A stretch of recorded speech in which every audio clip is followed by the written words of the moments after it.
वंदे मातरम की कल्पना 1857 की क्रांति में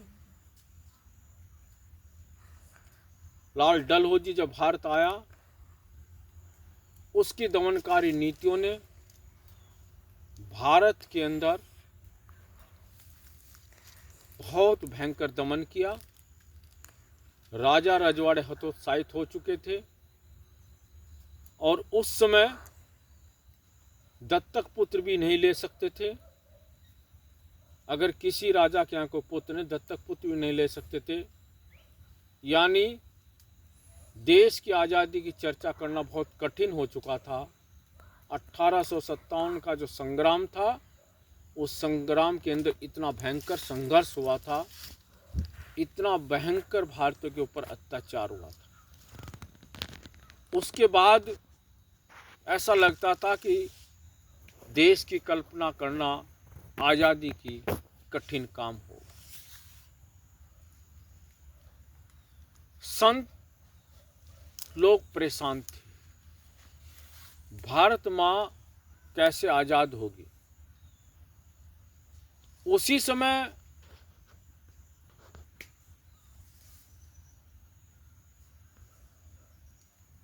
बंगाल के एक संत बंकिम नाथ चटर्जी ने देश की आज़ादी के लिए युवा आगे दोबारा प्रेरित हों, तो उस समय एक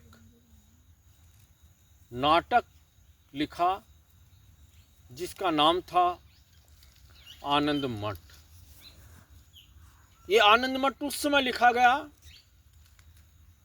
जब देश के अंदर अकाल पड़ा था और सबसे भयंकर उसका प्रभाव बंगाल के अंदर था। जब बंगाल के अंदर देशभक्ति का बोला वाला कैसे किया जाए, तो उस समय इन्होंने नाटक लिख रहे थे। अकाल पड़ा हुआ था, देश की आज़ादी की चर्चा करना कठिन था, तब ये परेशान थे और इन्होंने, जो संत बंकीमनाथ चटर्जी थे, इनके मन में आया कि एक बार भारत माता का दर्शन करना चाहिए, भारत माता का प्रवास करना चाहिए। बंकिमनाथ चटर्जी बंगाल से चलते हैं, कलकत्ता में आते हैं, सबसे पहले गंगा सागर को देखते हैं। जब गंगा सागर को देखते हैं तो गंगा का बहता हुआ जल, वो जल जो हजारों वर्ष तक भी खराब नहीं होता, उस पवित्र जल की कल्पना, उनकी भावना उनके दिलों को टकराती है। उसके बाद वे आगे बढ़ते हैं और बिहार के अंदर आते हैं। बिहार के अंदर जब आते हैं तो देखते हैं उस क्षेत्र के अंदर सोने की खान है, कोयले की खान है, अबरक की खानें हैं, चांदी की खानें हैं, कोयले की खानें हैं। वो सब कुछ देखते हैं कि मेरी माँ के गर्भ में भारत माता के कितने कीमती खनिज तत्व, खनिज पदार्थ हैं। फिर वो आगे बढ़ते हैं, प्रयागराज आते हैं। प्रयागराज में त्रिवेणी के संगम को देखते हैं और त्रिवेणी के संगम में डुबकी लगाते हैं। फिर आगे बढ़ते हैं और हरिद्वार आकर वो फिर उत्तराखंड के अंदर प्रवास करते हैं। उत्तराखंड के चमोली, अल्मोड़ा, बद्रीनाथ, केदारनाथ, उत्तरकाशी क्षेत्रों में घूमते हैं। और जैसे एक गीत भी है प्रकृति के ऊपर, ये किस कवि की कल्पना है, किस कवि का चमत्कार है, ये कौन चित्रकार है, ये कौन चित्रकार है। उसी तरह देवदार के लंबे लंबे वृक्ष, चीड़ और सागौन के लंबे लंबे वृक्ष, साल के लंबे लंबे वृक्ष, चारों ओर हरियाली, और हिमालय की चोटियों पर पड़ती हुई केदारनाथ बद्रीनाथ की बर्फ उनके मन को मनोहर लेती है। फिर वो आगे बढ़ते हैं, पश्चिम उत्तर प्रदेश में आते हैं, हरियाणा पंजाब के क्षेत्र में जाते हैं। वो देखते हैं किस प्रकार से गेहूं की बालें और सरसों के पेड़ बसंत ऋतु में चमक रहे हैं। और फिर वो इसके बाद मध्य प्रदेश में जाते हैं, महाराष्ट्र जाते हैं। मध्य प्रदेश के अंदर सुंदर सुंदर गुफाएं, अलोरा अजंता की गुफाएं देखते हैं। महाराष्ट्र जाते हैं, माँ दुर्गा, छत्रपति शिवाजी जिसको मानते माँ भवानी को, उसके क्षेत्र को देखते हैं, माँ की कल्पना उनके मन में जागती है। फिर वो दक्षिण में जाते हैं और दक्षिण में जाने के पश्चात फिर वो सब जगह से घूमने के बाद कहते हैं कि अब मेरे देश को कोई भी व्यक्ति आज़ाद होने से नहीं रोकेगा। और उसने कहा कि भारत माँ एक माँ है, ये दुर्गा का स्वरूप है। और तब उन्होंने एक गीत लिखा 1875 में, जिसका नाम दिया गया वंदे मातरम, वंदे मातरम।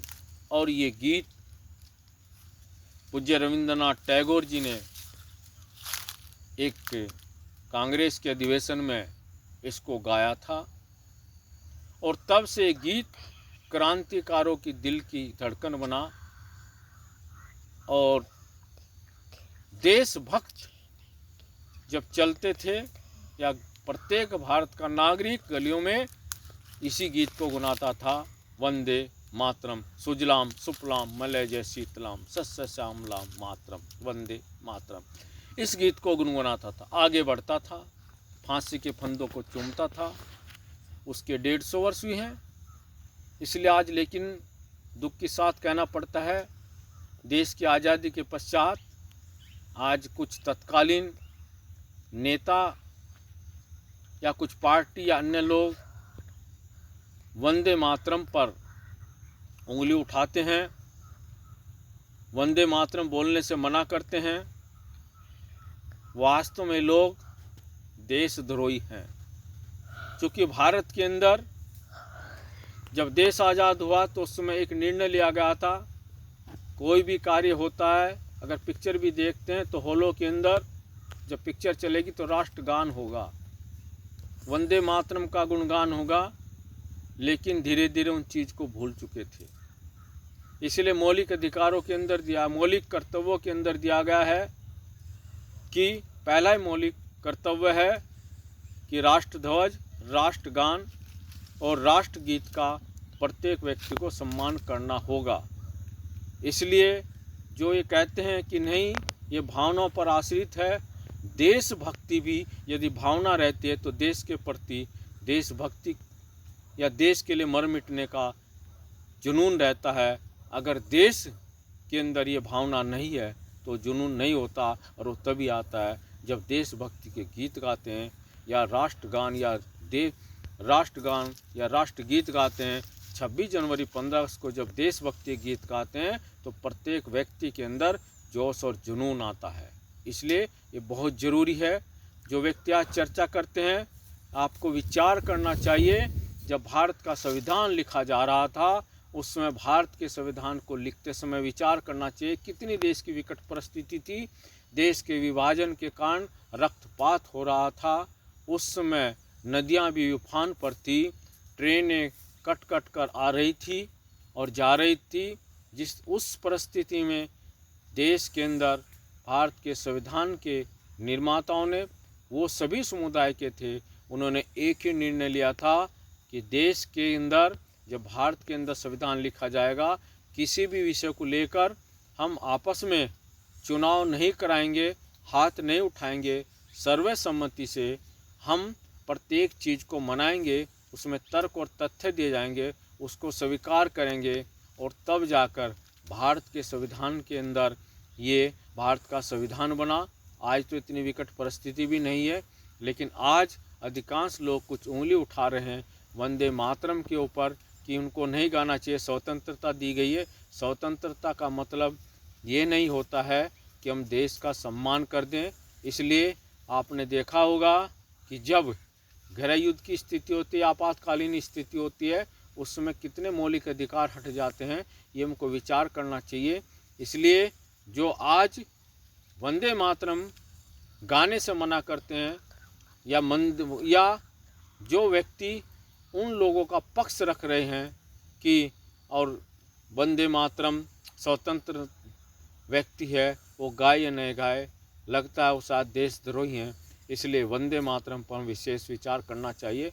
वंदे मातरम हमारे धड़कनों की, हमारे दिलों की, हमारे हृदय की, हमारी आत्मा है, और इसलिए हमें वंदे मातरम गुणगान के लिए प्रत्येक व्यक्ति को इसमें एक साथ खड़े होकर 150वीं वर्षगांठ पर वंदे मातरम का गुणगान करना चाहिए। और ये अगर देशभक्ति की भावना हमारे अंदर होगी तो इजराइल जैसे देश वाली देशभक्ति हमारे युवाओं में होगी और इस देश को पुनः कोई गुलाम नहीं बना पाएगा। इसलिए वंदे मातरम की महत्ता अति आवश्यक है। इसलिए देश के क्रांतिकारियों की जय, देश के शहीदों की जय, देश के बलिदानियों की जय, भारत माता की जय। वंदे मातरम इति श्री।